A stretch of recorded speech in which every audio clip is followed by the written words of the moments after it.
friend na nga ba ang love star na si Lauren Tam? Ewan ko. Lagi naman nasasabi yun eh. Pero, wala, we're just friends. Parang, nakikita ko rin siya pag kasama niya yung mga sisters ko.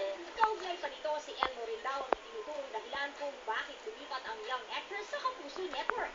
Ako wala talaga akong, wala akong makinabang sa career ng ibang tao. Basta, ako nakafocus ako sa kung anong meron sa akin ngayon. Magkagayon pa man, may mga umiintriga kay Elmo at sa ka-love team niyang si Julian San Jose na di raw kumita ang pelikula nilang dalawa dahil si Lauren na raw ang tunay na karelasyon ng binata. Ewan ko, pero,